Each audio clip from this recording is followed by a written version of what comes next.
अथ 10वां अध्याय। महाराज को डसने के लिए तक्षक का प्रस्थान। मार्ग में मंत्रवेत्ता कश्यप से भेंट।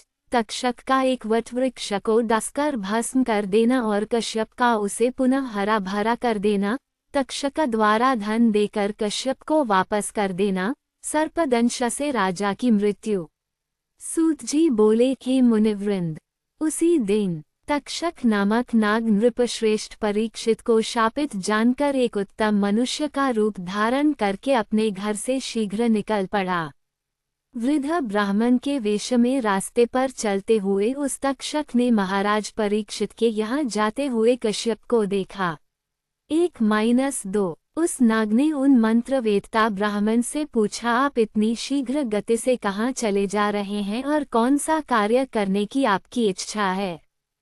3 कश्यप ने कहा, महाराज परीक्षित को तक्षक नाग हंसने वाला है, अतः मैं उन्हें विष मुक्त करने के लिए शीघ्रतापूर्वक वहीं जा रहा हूँ।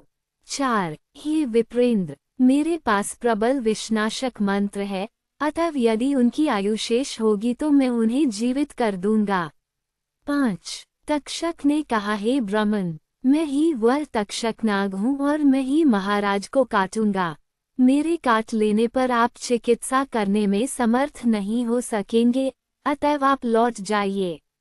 6 कश्यप ने कहा, हे सर्प, ब्राह्मण के द्वारा शापित किए गए राजा को आपके काटने के उपरांत मैं उन्हें अपने मंत्र बल से निस्संदेह जीवित कर दूंगा। 7 तक्षक ने कहा, हे विप्र, हे अंग, यदि आप मेरे काटे हुए नृपश्रेष्ठ को जीवित करने के लिए जा रहे हैं तो आप अपनी मंत्र शक्ति का प्रभाव दिखाए। मैं इसी समय इस वटवृक्ष को अपने विषैले दांतों से हंसता हूँ। 83 कश्यप ने कहा, हे सर्पश्रेष्ठ, आप इसे काट ले अथवा इसे जलाकर भस्म कर दे तो भी मैं इसे पुनः जीवित कर दूंगा। 9 सूत जी बोले, नागराज तक्षक ने उस वृक्ष को हंस लिया और उसे जलाकर भस्म कर दिया। तब उसने कश्यप से कहा, हे द्विज श्रेष्ठ, अब आप इसे पुनः जीवित कीजिए।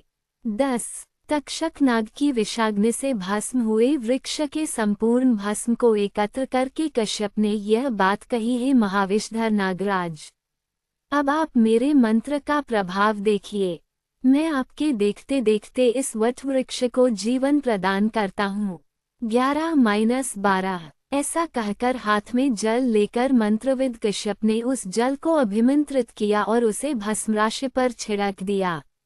जल के पड़ते ही वह वटवृक्ष पुनः पहले की भांति सुंदर हो गया। उस वृक्ष को इस प्रकार जीवित देखकर तक्षक को बड़ा आश्चर्य हुआ। 13-14 उस नागराज ने कश्यप से कहा, हे विप्र, आप इतना परिश्रम किस लिए करेंगे? आपकी वह कामना मैं ही पूर्ण कर दूंगा। कहिए, आप क्या चाहते हैं?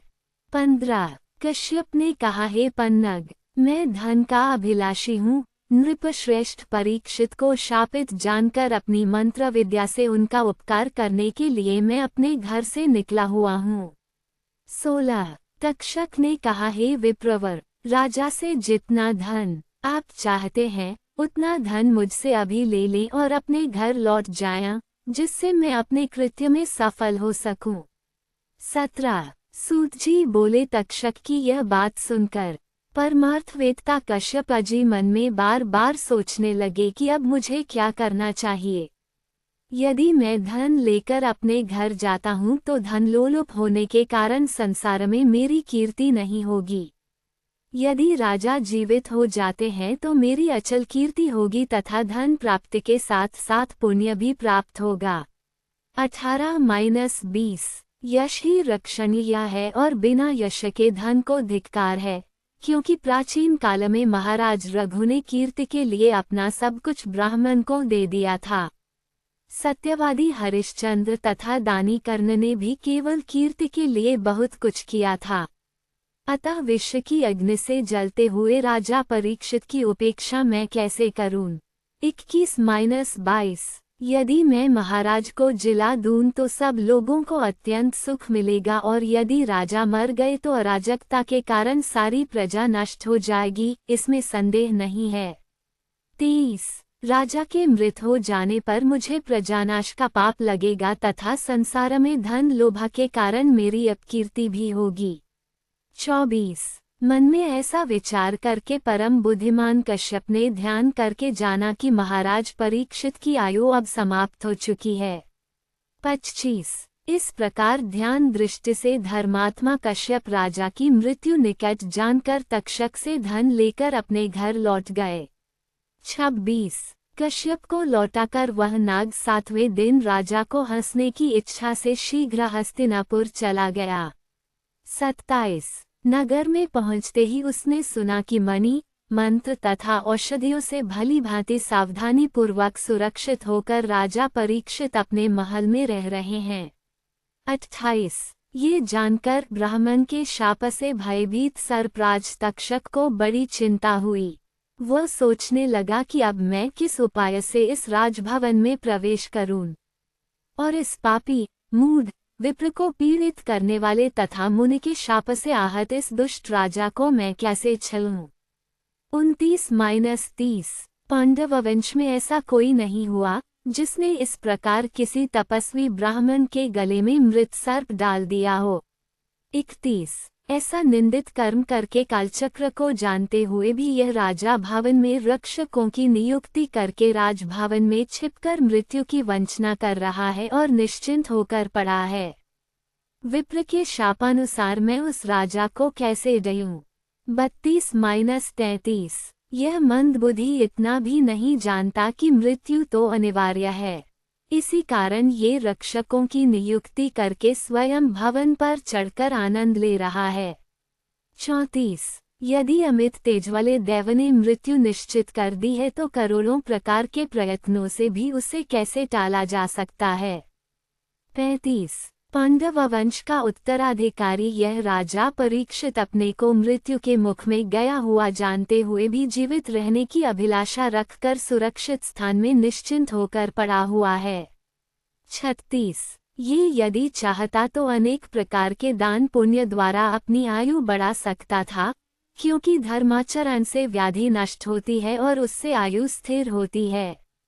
37 यदि ऐसा संभव नहीं था तो मृत्यु के समय संपन्न की जाने वाली स्नान दान आदि क्रियाएं करके मृत्यु के अनंतर स्वर्ग यात्रा कर सकता था, अन्यथा इसे नरक जाना होगा। 38 मुनि को पीड़ा पहुंचाने का पाप इस राजा को था ही और ब्राह्मण का घोर शाप अलग से है, अतः अब इसकी मृत्यु सन्निकट है। 39 इस समय ऐसा कोई ब्राह्मण भी इसके पास नहीं है जो इसे ये बता सके कि विधाता के द्वारा निर्धारित मृत्यु सर्वथा अनिवार्य है। 40 ऐसा विचार कर तक्षक नाग ने अपने निकटवर्ती श्रेष्ठ नागों को तपस्वी ब्राह्मणों का वेश धारण कराकर राजा के पास भेजा। वे राजा को देने के लिए फल मूल आदि लेकर तैयार हो गए और तक्षक नाग भी एक छोटे से कीट के रूप में फल के बीच में छिप गया। 41-42 तब वे नाग फल आदि लेकर शीघ्र ही निकल पड़े और राजभवन में पहुंचकर महल के पास खड़े हो गए। 43 इस प्रकार तपस्वियों को खड़े देखकर रक्षकों ने उनसे पूछा कि आप लोगों की क्या इच्छा है। तब उन्होंने कहा, हम लोग महाराज को देखने के लिए तपोवन से आए हैं। 44 पांडव कुल के सूर्य शुभ दर्शन तथा पराक्रमी अभिमन्यु पुत्र को अथवा वेदोक्त मंत्रों से आशीर्वाद देने हेतु हम लोग यहाँ आए हैं।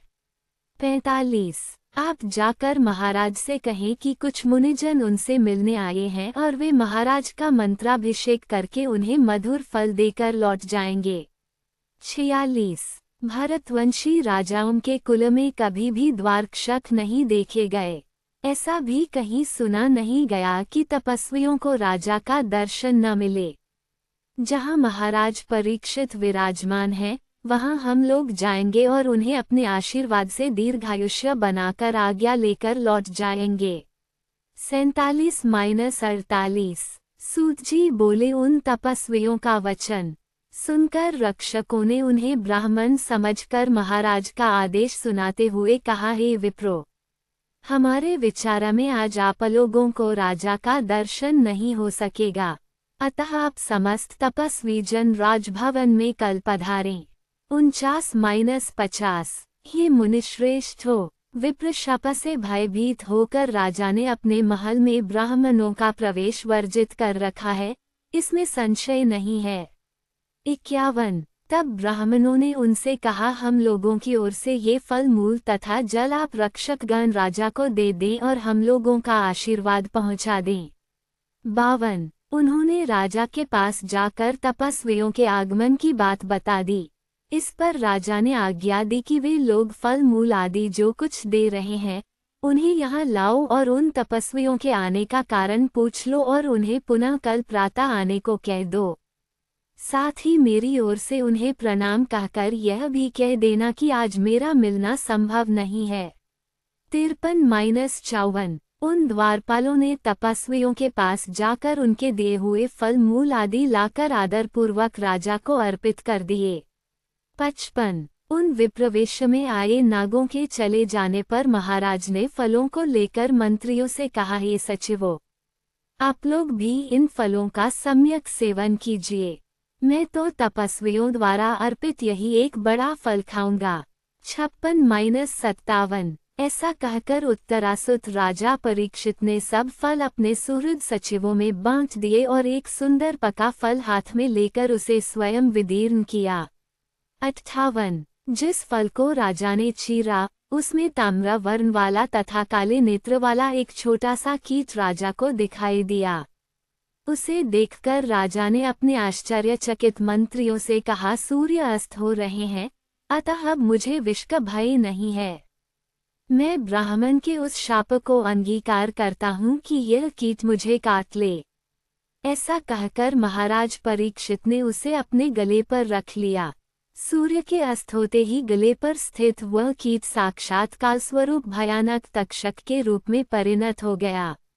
59-62 उस नाग ने तत्काल राजा को लपेट लिया तथा उन्हें डॉस लिया। ये देखते ही सभी मंत्री आश्चर्य में पड़ गए और अत्यधिक दुखित होकर विलाप करने लगे। 63 भयंकर रूप वाले उस सर्प को देखकर सभी सचिवगण भयभीत होकर वहां से भागने लगे और सभी रक्षकगण चिल्लाने लगे। इस प्रकार वहां महान हाहाकार मच गया। 64 उस सर्प के शरीर से बंधा हो जाने के कारण राजा का महान बल प्रभावहीन हो गया, जिससे वे उत्तरापुत्र परीक्षित कुछ भी बोल पाने तथा हिल डुल सकने में असमर्थ हो गए। 65 तक्षक के मुख से विषजनित भयंकर आग की ज्वालाएं उठने लगीं। उस भीषण ज्वाला ने क्षण भर में राजा को जला दिया और शीघ्र ही उन्हें निष्प्राण कर दिया। 66 इस प्रकार क्षणमात्र में ही राजा का प्राण हरकर वह तक्षक नाग आकाश में चला गया। वहां लोगों ने संसार को भस्मसात कर देने की सामर्थ्य वाले उस तक्षक को देखा। 67 वे राजा परीक्षित प्राणहीन होकर जले हुए वृक्ष की भांति गिर पड़े और राजा को मृत देखकर सभी लोग विलाप करने लगे। 68 इति श्रीमद्देवी भागवते महापुराणेष्टादशसाहस्र्यां संहितायां द्वितीय स्कंधे परीक्षण मरण नाम 10वां 10 अथेकादशोऽध्यायः जन्मेजय का राजा बनना और उत्तंक की प्रेरणा से सर्प सत्र करना, आस्तिक के कहने से राजा द्वारा सर्प सत्र रोकना। सूत जी बोले, सभी मंत्रियों ने राजा परीक्षित को मृतक तथा उनके पुत्र जन्मेजय को अबोध जानकर उनकी परलोक संबंधी क्रियाएं सम्यक प्रकार से संपन्न की। 1 शरीर दग्ध हो जाने से भस्मीभूत हुए राजा को उन मंत्रियों ने गंगा के किनारे अगर उसे बनाई गई चिता पर रखा।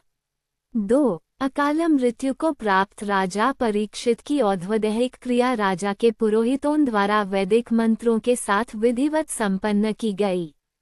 3 मंत्रियों ने ब्राह्मणों को गाय, सुवर्ण, अनेक प्रकार के अन्न तथा नाना प्रकार के वस्त्र यथोचित रूप से दान में दिए।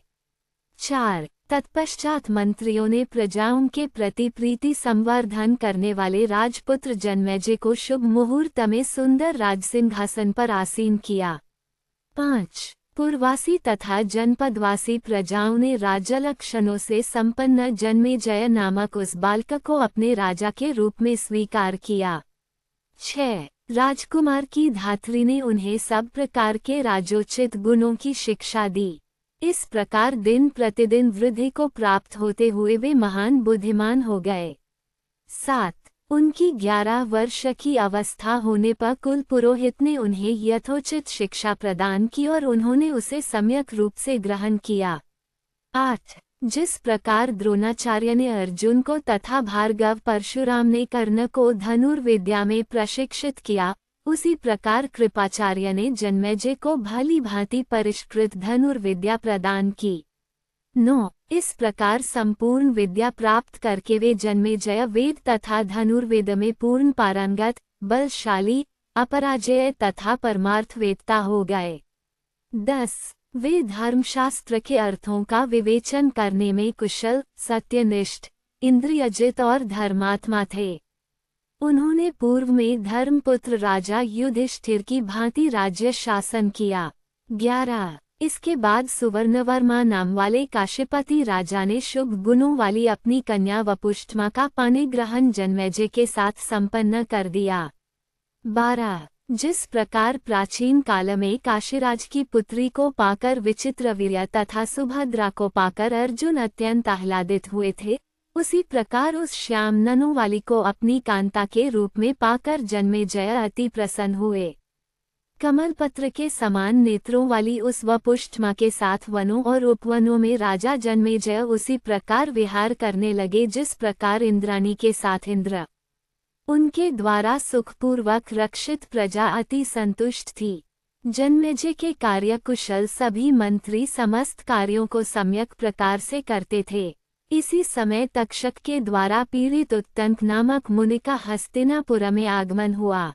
इस सर्प की शत्रुता का बदला कौन ले सकता है, ऐसा सोचते हुए वे परीक्षित पुत्र जन्मेजय को ये कार्य कर सकने वाला समझकर उनके पास आए और बोले, हे भूपवर, आपको ये ज्ञान नहीं है कि इस समय क्या करनीय है और क्या अकरणीय है। आप इस समय न करने योग्य कार्य कर रहे हैं और करने योग्य कार्य नहीं कर रहे हैं। आप सदृश रोषहीन, पुरुषार्थरहित, वैराभाव के ज्ञान से शून्य, प्रतीकार आदि उपायों को न जानने वाले तथा बालकों के समान स्वभाव वाले राजा से अब मैं क्या कहूँ। 16-193। जन्मेजय बोले, मैंने किस शत्रुता को नहीं जाना और उसका प्रतीकार नहीं किया। हे महाभाग, आप मुझे वह बताएं जिससे मैं उसे संपन्न कर सकूं। 203। उत्तंक बोले, हे राजन, आपके पिता परीक्षित दुष्टात्मा तक्षक नाग द्वारा मार डाले गए थे। आप मंत्रियों को बुलाकर अपने पिता की मृत्यु के विषय में पूछिए। 213। सूत जी बोले, उत्तंक का वचन सुनकर राजा ने मंत्र प्रवरों से पूछा। तब उन्होंने बताया कि ब्राह्मण द्वारा शापित होने के कारण एक सर्प ने उन्हें डॉस लिया और वे मर गए। 223। जन्मेजय बोले, मेरे पिता राजा परीक्षित की मृत्यु का कारण तो मुनि द्वारा प्रदत्त शाप था। हे मुनिश्रेष्ठ, मुझे ये बताइए कि इसमें तक्षक का क्या दोष था। 233। उत्तंक बोले, तक्षक ने कश्यप नामक ब्राह्मण को धन देकर आपके पिता तक पहुँचने से रोक दिया था। हे राजन, आपके पिता का हंता वह तक्षक क्या आपका शत्रु नहीं है। हे भूप, प्राचीन काल में मुनि रुरु की भार्या को सर्प ने डॉस लिया था और वह मर गई थी। वह अविवाहिता थी। मुनि रुरु ने अपनी उस प्रिया को पुनः जीवित कर दिया और उन्होंने वहीं पर अत्यंत भीषण प्रतिज्ञा की कि मैं जिस किसी भी सर्प को देखूंगा उसे तत्काल आयुध से मार डालूंगा। हे राजन, इस प्रकार प्रतिज्ञा करके हाथ में शस्त्र लेकर मुनि रुरु सर्पों का वध करते हुए इधर उधर घूमते रहे। एक बार उन्हें वन में एक बूढ़ा डुंडुब सांप दिखाई दिया। वे लाठी उठाकर रोषपूर्वक उसे मारने के लिए तत्पर हुए। तब डुंडुभा ने उन ब्राह्मण से कहा, हे विप्र, मैं आपके प्रति कोई अपराध नहीं कर रहा हूँ, तो फिर आप मुझे क्यों मार रहे हैं। 24-29। रुरु बोले, मेरी प्राणप्रिया भार्या को सर्प ने डॉस लिया था और उसकी मृत्यु हो गई थी। अतः हे सर्प, उसी समय से दुखित होकर मैंने ऐसी प्रतिज्ञा कर ली थी। 30। डुंडुब बोला, मैं किसी को काटता नहीं। जो सर्प काटते हैं वे दूसरे होते हैं, इसलिए सर्प सदृश शरीर होने के कारण मुझे आप मत मारिए। 31। उत्तंक बोले, मनुष्य के समान उसकी सुंदर वाणी सुनकर रुरु ने पूछा, तुम कौन हो और डुंडुभायों को कैसे प्राप्त हो गए? 32। सर्प बोला, हे विप्र, पहले मैं ब्राह्मण था और खगम नाम का मेरा एक ब्राह्मण मित्र था। वह धर्मात्माओं में श्रेष्ठ, सत्यवादी तथा जितेंद्रिय था। एक बार अपनी मूर्खतावश मैंने तृण का सर्प बनाकर उसे धोखे में डाल दिया। 33-34। उस समय वह अग्निहोत्र ग्रह में विद्यमान था। सर्प को देखकर अत्यंत डर गया। भय से थर थर कांपते हुए उस ब्राह्मण ने विह्वल होकर मुझे शाप दे दिया, हे मंदबुद्धि, तुमने सर्प दिखाकर मुझे डराया है, अतः तुम सर्प हो जाओ। सर्परूप में मैंने उस ब्राह्मण की बड़ी प्रार्थना की। तब उस ब्राह्मण ने क्रोध से थोड़ा शांत होने पर मुझसे कहा, हे सर्प, प्रमतिपुत्र रुरु तुम्हें इस शाप से मुक्त करेंगे। उन्होंने यह बात स्वयं मुझसे कही थी। मैं वही सर्प हूँ और आप रुरु हैं। आप मेरे वचन को ध्यानपूर्वक सुनिए। ब्राह्मणों के लिए अहिंसा परम धर्म है, इसमें संदेह नहीं। अतः विद्वान ब्राह्मण को चाहिए कि वह सर्वत्र दया करे। हे विप्रवर, यज्ञ से अतिरिक्त कहीं भी की गई हिंसा याज्ञ की हिंसा नहीं कही गई है। 35-39। उत्तंक बोले, तब वह ब्राह्मण सर्पयों से मुक्त हो गया। इस प्रकार उस ब्राह्मण के शाप का अंत करके रुरु ने भी हिंसा छोड़ दी। उन्होंने मरी हुई उस सुंदरी को पुनः जीवित कर दिया और उसके साथ विवाह कर लिया। 40-41। हे राजन, उस मुनि ने इस प्रकार शत्रुता का स्मरण करते हुए सभी सर्पों का संहार किया था, परंतु हे भरतश्रेष्ठ, आप तो वैर भूलकर अपने पिता को मारने वाले सर्पों के प्रति क्रोध शून्य बने रहते हैं। आपके पिता स्नान दान किए बिना अंतरिक्ष में ही मर गए, इसलिए हे राजेंद्र, सर्पों का नाश करके आप उनका उद्धार कीजिए। जो पुत्र पिता के शत्रुओं से बदला नहीं लेता, वह जीते हुए भी मृतक तुल्य है।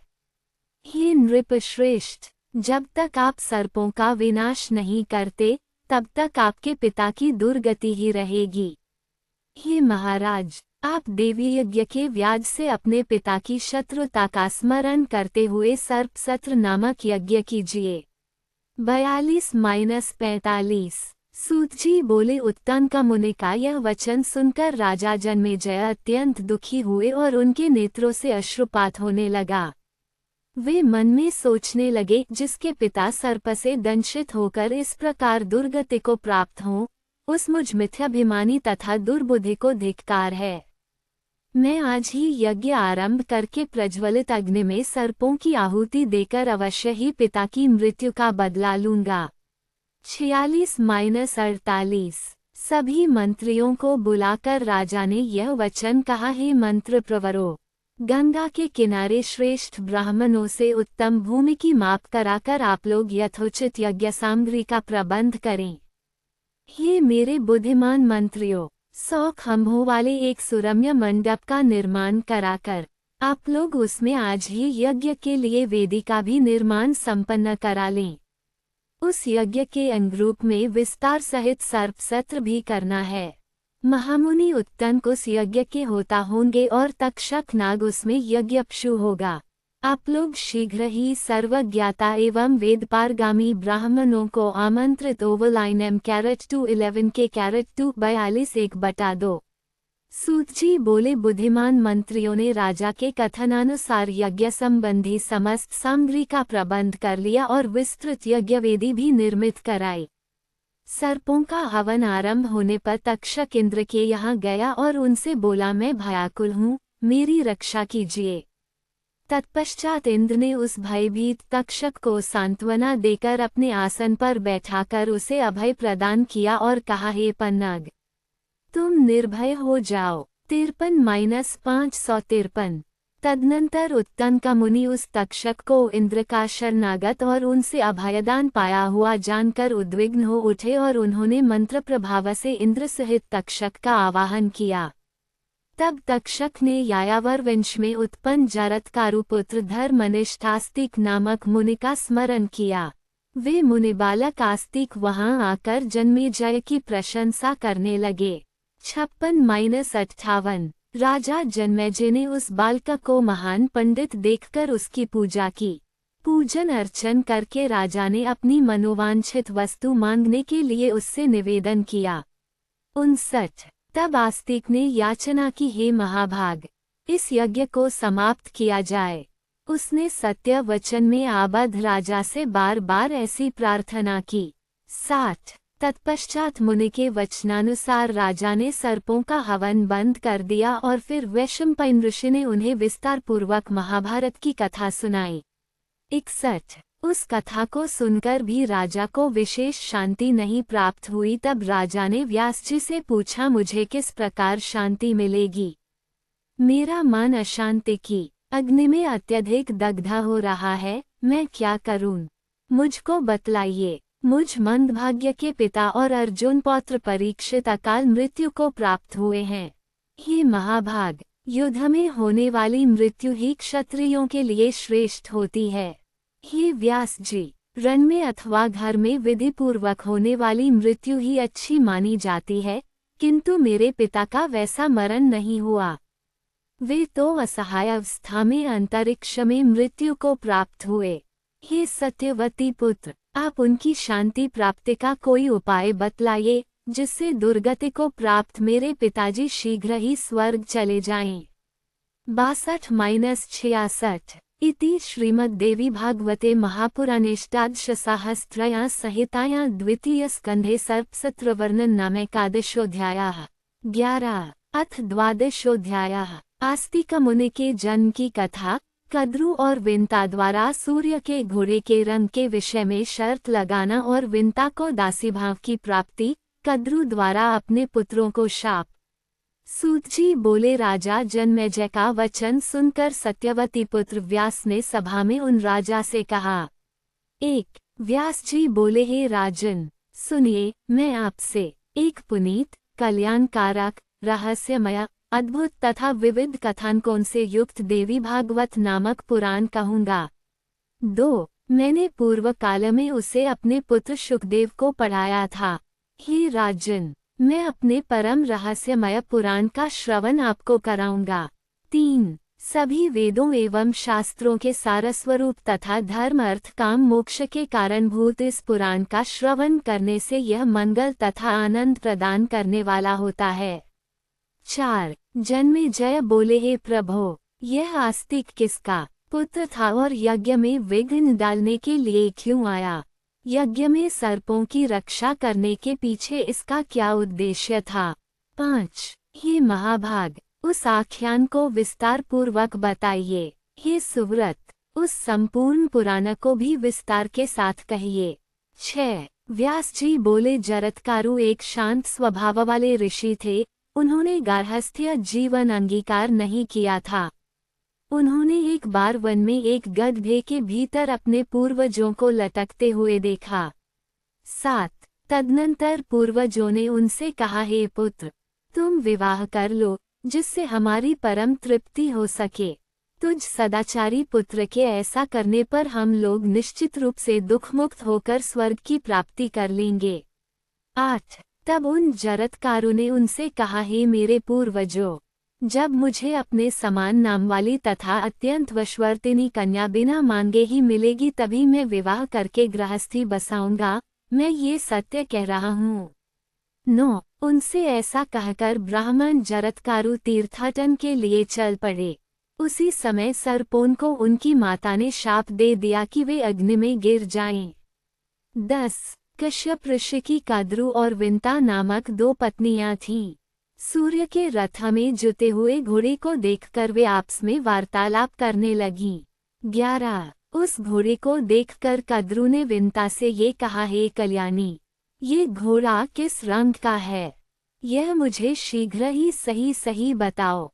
12 विंता बोली, यह अश्वराज श्वेत रंग का है। हे शुभे, तुम इसे किस रंग का मानती हो? तुम भी इसका रंग बता दो, तब हम दोनों आपस में इस पर शर्त लगाएं। 13 कदू बोली, हे शुभ मुस्कान वाली, मैं तो इस घोड़े को कृष्ण वर्ण का समझती हूँ। हे भामिनी, आओ मेरे साथ शर्त लगाओ कि जो हारेगी वह दूसरे की दासी होना स्वीकार करेगी।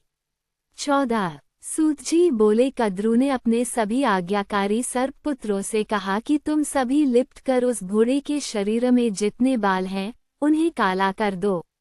15 उनमें से कुछ सर्पों ने कहा कि हम ऐसा नहीं करेंगे। उन सर्पों को कद्रू ने शाप दे दिया कि तुम लोग जन्मेजय के यज्ञ में हवन की अग्नि में गिर पड़ोगे। 16 अन्य सर्पों ने माता को प्रसन्न करने की कामना से उस घोड़े की पूंछ में लिपटकर अपने विभिन्न रंगों से घोड़े को चितकबरा कर दिया। 17 तदनंतर दोनों बहनों ने साथ साथ जाकर घोड़े को देखा। उस घोड़े को चितकबरा देखकर विंता बहुत दुखी हुई। 18 उसी समय सर्पों का आहार करने वाले महाबली विंता पुत्र गरुड़ जी वहां आ गए। उन्होंने अपनी माता को दुखित देखकर उनसे पूछा। 19 हे माता, आप बहुत उदास क्यों हैं? आप मुझे रोती हुई प्रतीत हो रही हैं। हे सुनैने, मेरे एवं सूर्य सारथी अरुण सदृश पुत्रों के जीवित रहते यदि आप दुखी हैं, तब हमारे जीवन को धिक्कार है। यदि माता ही परम दुखी हों तो पुत्र के उत्पन्न होने से क्या लाभ? हे माता, आप मुझे अपने दुख का कारण बताइए, मैं आपको दुख से मुक्त करूंगा। 20-21 विंता बोली, हे पुत्र, मैं अपनी सौतकी दासी हो गई हूँ। अब व्यर्थ हमें मारी गई मैं क्या कहूँ। वो मुझसे अब कह रही है कि मैं उसे अपने कंधे पर ढोऊं। हे पुत्र, मैं इसी से दुखी हूँ। 223 गरुड़ जी बोले, वे जहाँ भी जाने की कामना करेगी मैं उन्हें ढोकर वहां ले जाऊंगा। हे कल्याणी, आप शोक न करें, मैं आपको निश्चिंत कर देता हूँ।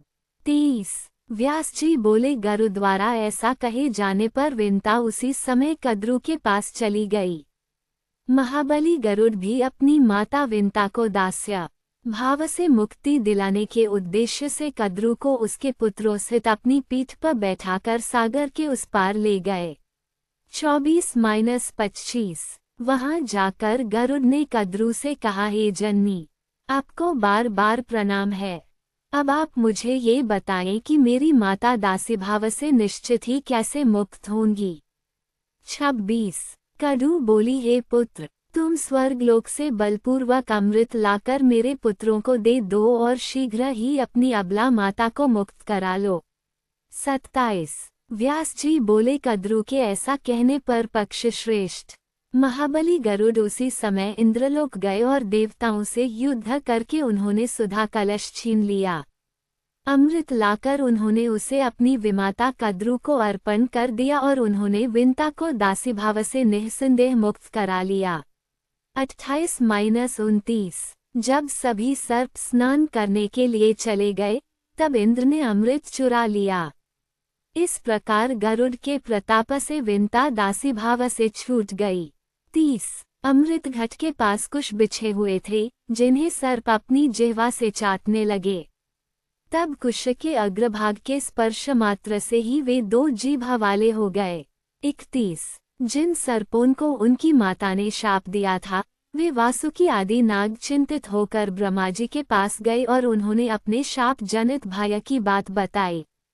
ब्रह्मा जी ने उनसे कहा, जरत्कारु नाम के एक महामुनि है, तुम लोग उन्हीं के नाम वाली वासुकी नाग की बहन जरत्कारु को उन्हें अर्पित कर दो।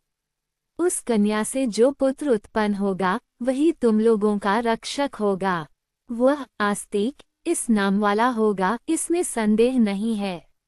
32-34 ब्रह्मा जी का वह कल्याणकारी वचन सुनकर वासुकी ने वन में जाकर अपनी बहन उन्हें विनयपूर्वक समर्पित कर दी।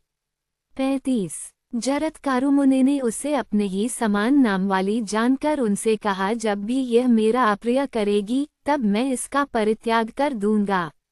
36 वैसी प्रतिज्ञा करके जरत्कारु मुनि ने उस जरत्कारु को पत्नी रूप से ग्रहण कर लिया। वासुकीनाग भी अपनी बहन उन्हें प्रदान कर आनंद पूर्वक अपने घर लौट गए। 37 हे परंतप मुनि जरत्कारु उस महावन में सुंदर पर्णकुटी बनाकर उसके साथ रमन करते हुए सुख भोगने लगे। 38 एक समय मुनिश्रेष्ठ जरत्कारु भोजन करके विश्राम कर रहे थे। वासुकी की बहन सुंदरी जरत्कारु भी वहीं बैठी हुई थी। मुनि ने उससे कहा, हे कांते, तुम मुझे किसी भी प्रकार जगाना मत। उस सुंदर दांतों वाले से ऐसा कहकर वे मुनि सो गए। 39-40 सूर्य अस्ताचल को प्राप्त हो गए थे। संध्या वंदन का समय उपस्थित हो जाने पर धर्मलोक के भय से डरी हुई जरत्कारु सोचने लगी, मैं क्या करूं? मुझे शांति नहीं मिल रही है। यदि मैं इन्हें जगाती हूँ तो ये मेरा परित्याग कर देंगे और यदि नहीं जगाती हूँ तो ये संध्याकाल व्यर्थ ही चला जाएगा। 41-42 धर्मनाश की अपेक्षा त्याग श्रेष्ठ है, क्योंकि मृत्यु तो निश्चित है ही। धर्म के नष्ट होने पर मनुष्यों को निश्चित ही नरक में जाना पड़ता है। ऐसा निश्चय करके उस स्त्री ने उन मुनि को जगाया और कहा, हे सुव्रत, उठिए उठिए, अब संध्याकाल भी उपस्थित हो गया है। 43-44 जगने पर मुनि जरत्कारु ने क्रोधित होकर उससे कहा, अब मैं जा रहा हूँ और मेरी निद्रा में विघ्न डालने वाली तुम अपने भाई वासुक के घर चली जाओ। 45 मुनि के ऐसा कहने पर भय से कांपती हुई उसने कहा, हे महातेजस्वी, मेरे भाई ने जिस प्रयोजन से मुझे आपको सौंपा था वह प्रयोजन अब कैसे सिद्ध होगा। 46 तदनंतर मुनि ने शांतचित होकर जरत्कारु से कहा, वह तो है ही। इसके बाद मुनि के द्वारा परित्यक्त वह कन्या वासुक के घर चली गई। 47 भाई वासुक के पूछने पर उसने पति द्वारा कही गई बात उनसे यथावत कह दी और वह ये भी बोली कि अस्ति, ऐसा कहकर वे मुनिश्रेष्ठ मुझको छोड़कर चले गए। 48 ये सुनकर वासुकी ने सोचा कि मुनि सत्यवादी हैं। तत्पश्चात पूर्ण विश्वास करके उन्होंने अपनी उस बहन को अपने यहाँ आश्रय प्रदान किया। 49 हे कुरुश्रेष्ठ, कुछ समय बाद मुनि बालक उत्पन्न हुआ और वह आस्तिक नाम से विख्यात हुआ। 50 हे नृपश्रेष्ठ, पवित्र आत्मा वाले उन्हीं आस्तिक मुनि ने अपने मातृ पक्ष की रक्षा के लिए आपका सर्पयज्ञ रुकवाया है। 51 हे महाराज, यायावर वंश में उत्पन्न और वासुकी की बहन के पुत्र आस्तिक का आपने सम्मान किया, ये तो बड़ा ही उत्तम कार्य किया है। 52 हे महाबाहो, आपका कल्याण हो। आपने संपूर्ण महाभारत सुना, नानाविध दान दिए और मुनिजनों की पूजा की। हे भूपश्रेष्ठ, आपके द्वारा इतना महान पुण्य कार्य किए जाने पर भी आपके पिता स्वर्ग को प्राप्त नहीं हुए और न आपका संपूर्ण कुल ही पवित्र हो सका। अतः हे महाराज जन्मेजय, आप भक्ति भाव से युक्त होकर देवी भगवती के एक विशाल मंदिर का निर्माण कराइए, जिसके द्वारा आप समस्त सिद्धि को प्राप्त कर लेंगे। 53-55 सर्वस्व प्रदान करने वाली भगवती दुर्गा परम श्रद्धापूर्वक पूजित होने पर सदा वंश वृद्धि करती हैं तथा राज्य को सदा स्थिरता प्रदान करती हैं। 56 हे भूपश्रेष्ठ, विधि विधान के साथ देवी आज्ञा करके आप श्रीमद् देवी भागवत नामक महापुराण का श्रवण कीजिए। 57 अत्यंत पुनीत, भवसागर से पार उतारने वाली, अलौकिक तथा विविध रसों से संपृक्त उस कथा को मैं आपको सुनाऊंगा। 58 हे राजन, संपूर्ण संसार में इस पुराण से बढ़कर अन्य कुछ भी श्रवणीय नहीं है और भगवती के चरणारविंद के अतिरिक्त अन्य कुछ भी आराधनीय नहीं है। 59 हे नृपश्रेष्ठ, जिनके प्रेमपूरित हृदय में सदा भगवती विराजमान रहती हैं, वे ही सौभाग्यशाली, ज्ञानवान एवं धन्य हैं। 60 हे भारत, इस भारत भूमि पर वे ही लोग सदा दुखी दिखाई देते हैं जिन्होंने कभी भी महामाया अंबिका की आराधना नहीं की है। 61 हे राजन, ब्रह्मा आदि सभी देवता भी जिन भगवती की आराधना में सर्वदा लीन रहते हैं, उनकी आराधना भला कौन मनुष्य नहीं करेगा। 62 जो मनुष्य इस पुराण का नित्य श्रवण करता है, उसकी सभी कामनाएं पूर्ण हो जाती हैं। स्वयं भगवती ने भगवान विष्णु के समक्ष इस अतिश्रेष्ठ पुराण का वर्णन किया था। 63 हे राजन, इस पुराण के श्रवण से आपके चित्त को परम शांति प्राप्त होगी और आपके पितरों को अक्षय स्वर्ग प्राप्त होगा।